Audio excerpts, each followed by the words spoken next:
बांग्लादेश में एक मर्तबा फिर से हंगामे फूट पड़े हैं। वहां पर हजारों की तादाद में लोग निकले हुए हैं और इन लोगों में ज्यादा तादाद जो है वो तलबा और तालबात की है, जो कि वहां पर नारेबाजी कर रहे हैं और इंसाफ दो का मुतालबा कर रहे हैं। वहां पर कई बिल्डिंग्स को, कई इमारत को आग लगा दी गई है, फिर कई गाड़ियों को वहां पर आग लगा दी गई है और इस सब के पीछे एक मौत, उस्मान हादी का कत्ल।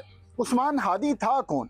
आखिर इससे बांग्लादेशी इतना प्यार क्यों करते हैं? इसने ऐसी कौन सी कुर्बानी दी और फिर कैसे ये नौजवान उभर कर सामने आया? तो ये सब कुछ मैं बताऊंगा आपको आज के अपने इस व्लॉग में। अस्सलाम वालेकुम, आप देख रहे हैं DS डिजिटल, मैं हूं ज़ुबैर रहमान। बांग्लादेश में जब शेख हसीना वाजिद का इक़्तिदार था, ये वो खातून थी जो ताकत के नशे में चूर थी। ये वो खातून थी जो कि अपने इक़्तिदार के दौरान तमाम तर चीज़ों को ताकत के बलबूते के ऊपर अपने कंट्रोल में, अपने हाथ में रखना चाहती थी। इसने वहाँ के मीडिया को दबा के रखा हुआ था। इसने वहाँ की फोर्सेस को इस्तेमाल करते हुए वहाँ के लोगों के ऊपर जुल्म करवाया, वहाँ के लोगों के ऊपर इसने जबर करवाया। फिर कई लोगों को इसने मुबैना तौर पर अगवा कर दिया। फिर इसके मुतल्लिक ये बात मशहूर थी कि ये अपने मुखालफिन को इन्हीं फोर्सेस के ज़रिए ये अगवा करवा देती थी और फिर उनका कई कई साल पता ही नहीं चलता था। कुछ लोग वो थे जो कि डर की ज़िंदगी गुजार रहे थे। फिर ऐसे में अचानक से पूरे बांग्लादेश के अंदर एक इनकलाब बर्पा हो जाता है और उस इनकलाब के पीछे ये नौजवान, जिसका नाम उस्मान हादी था, ये एक नौजवान तालिब इल्म था। फिर वहाँ पर अभी चूँकि जो तालिब इल्मों की एक जमात आई थी वजूद में, ये उसका अहम तरीन रहनुमा था। इसने जो अवाम थी, जो लोग थे, जो तलबा थे, जो तालबात थे, उनमें एक आज़ादी की नई रूह फूंकी। उस वक़्त जब भी जहाँ कहीं पर भी जलसे जुलूस होते, ये नौजवान सबसे आगे होता था। फिर इसकी जो तकरीर होती थी, ये वहाँ के लोगों के अंदर एक नया जज्बा पैदा करती थी।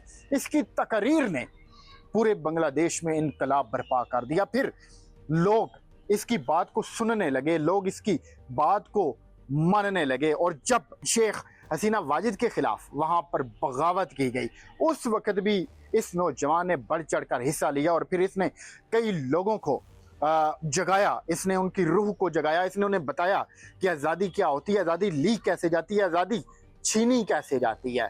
तो इस नौजवान को जुमा के रोज़ 4 से 5 अफराद ने बेरहमी के साथ फायर मारे, जिसके नतीजा में ये शदीद ज़ख्मी हो गया। अब इसका ढाका में इलाज मुआलजा जारी रहा, मगर इसकी हालत इंतहाई नाजुक थी। तो इसे वहाँ के डॉक्टर्स ने कहा कि ये इलाज के लिए सिंगापुर मुंतकिल किया जाए। तो चूँकि शेख हसीना वाजिद का तख्ता उलट चुका है, अब वहाँ पर जो गवर्नमेंट है उन्होंने इसे फ़ौरन से सिंगापुर में भेजा और फिर वहाँ का जो वज़ीर दाखिला था, उसने सिंगापुर में इसकी जाकर उस्मान हादी की इयादत की और फिर उसने बताया कि उस्मान हादी की हालत इंतहाई नाजुक है। ऐसे में जितने भी बांग्लादेशी हैं वो उसकी सेहत याबी के लिए दुआ करें, मगर ये ठीक नहीं हुआ और अब ये ख़बर सामने आई है कि उस्मान हादी जो है वो फौत हो चुका है, यानी कि ज़ख्मों की ताब ना लाते हुए। फिर इसका कई घंटे इलाज मुआलजा जारी रहा,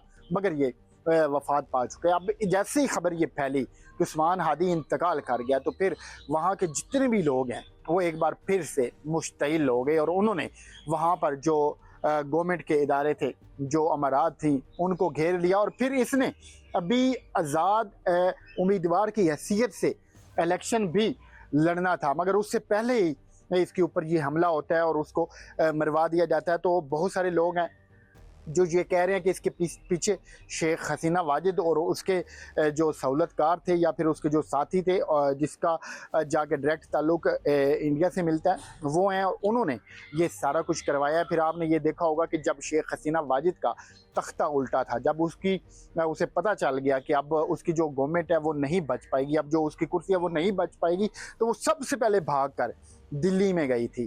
तो फिर उसके बाद चूँकि उसका केस चल रहा था, फिर वहाँ के बांग्लादेश के एक बहादुर जज ने उसको सज़ाए मौत का हुक्म भी सुनाया। फिर उन्होंने ये ऑर्डर भी जारी किए कि इसको वापस यहाँ पर बांग्लादेश में लाया जाए और इसको निशाने इबरत बनाया जाए, ताकि बांग्लादेश में जो बेगुनाह कई अफराद का कत्ल किया गया है, कई लोगों को अगवा करवाया गया है, उसके ख़िलाफ़ इसको निशान इबरत बनाया जाए, ताकि आइंदा बांग्लादेश में इस तरह का किसी के अंदर जुर्रत ना हो कि वो इस तरह की हुकूमत करे या फिर वो इस तरह की एक्टिविटीज़ में शामिल हो।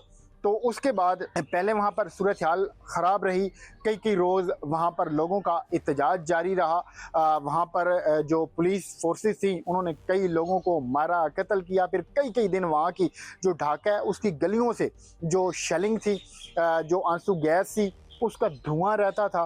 फिर कई लोग वो थे जो कि अस्पतालों में ज़ख्मी पड़े हुए थे, जिन्होंने इस इनकलाब के दौरान एहतजाज में हिस्सा लिया था। उसके बाद फिर से कुछ रोज़ चूँकि वहाँ पर निगरान सेटअप आ गया था, फिर कुछ टाइम सुकून रहा। उसके बाद फिर ये एक अनहोनी हो गई है कि वो लीडर, वो तालिब इल्म, वो रहनुमा जिसने वहाँ के लोगों को आज़ादी दिलवाई थी, जिसने अपनी पूरी जदोजहद की थी, उसे एक हमले के नतीजे में अपनी जान कुर्बान करना पड़ी। तो ऐसे में लोग इसको ना सिर्फ कत्ल करार दे रहे हैं, बल्कि उनका ये भी कहना है कि उस्मान हादी शहीद हुआ है।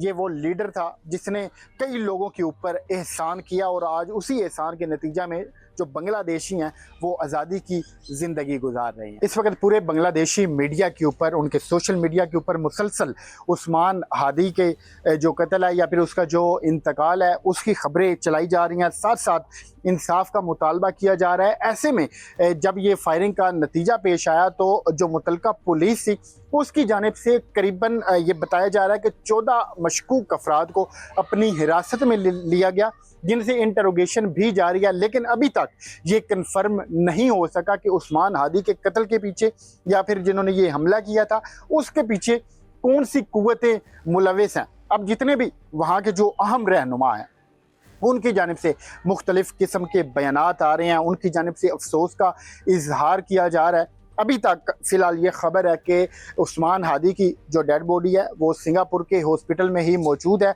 जहाँ पर उसका जो वापसी का वो इंतज़ामात हैं वो किए जाएंगे। फिर एक तैयारे के ज़रिए जो उस्मान हादी की डेड बॉडी है उसे वापस ढाका में लाया जाएगा और उसके जो तदफीन है या फिर जो नमाज जनाजा है उसके इंतज़ामात भी किए जाएंगे। अभी तक जो उस्मान हादी हैं उसके घर वालों की जानिब से भी किसी किस्म का कोई ख़ास बयान सामने नहीं आया।